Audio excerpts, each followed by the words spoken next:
ہے. اب اللہ کے نبی فرماتے ابو بکر تو بھی بتانا تجھے کتنی چیزیں پسند ہے. اب حضرت ابو بکر صدیق رضی اللہ تعالی عنہ دل کے اندر سوچتے ہیں مجھے تو بس ایک ہی چیز پسند ہے. اللہ کے نبی محبوب ہے, اللہ کے نبی پسند ہے, لیکن اللہ کے محبوب نے 3 بولا, 3 کا عدد بولا.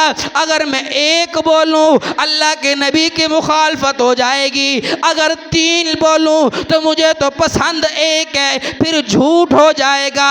حضرت ابو بکر صدیق رضی اللہ تعالی عنہ کا جواب سنیے, اپنے ایمان کو تازگی بخشیے. حضرت ابو بکر صدیق رضی اللہ تعالی عنہ بھی کھڑے ہوتے ہیں. فرمایا اللہ کے محبوب مجھے بھی 3 چیزیں پسند ہیں. اللہ کے محبوب فرماتے میرا ابو بکر بتا تو صحیح نا تجھے کون سی 3 چیزیں پسند ہیں. فرمایا النظر الی وجہک, مجھے آپ کا چہرہ بڑا پسند ہے, میرا دل کرتا ہے آنکھیں میری ہوں, چہرہ آپ کا ہو, دیدار کرتا رہوں, دیکھتا رہوں. اللہ کے محبوب فرماتے میرا ابو بکر دوسری کون سی چیز پسند ہے. فرمایا مال انفق الیک, فرمایا مال میرا ہو, اشارہ آپ کا ہو, آپ کے اشارے پر خرچ کرتا چلا جاؤں. اللہ کے محبوب فرماتے ابو بکر تجھے تیسری کون سی چیز پسند ہے. فرمایا بنت علی فراشک, فرمایا اللہ کے نبی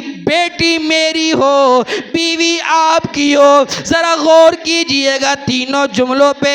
فرمایا النظر الی وجہک, نظر میری ہو, چہرہ آپ کا ہو. فرمایا مال میرا ہو, اشارہ آپ کا ہو. فرمایا بیٹی میری ہو, نکاح آپ کے میں ہو. یعنی آپ تینوں جملے میں آپ فرما دیا. حضرت اللہ کے پاک پیغمبر سے عدد کے اندر بھی موافقت اختیار کر لی کہ اللہ کے نبی نے بھی 3 کا عدد بولا, ابو بکر نے بھی 3 کا عدد بولا. اللہ کے نبی نے فرمایا 3 چیزیں پسند ہیں. ابو بکر کو پسند 1 ہے, لیکن ان کو 3 حصوں پہ مشتمل کر کے بتا دیا.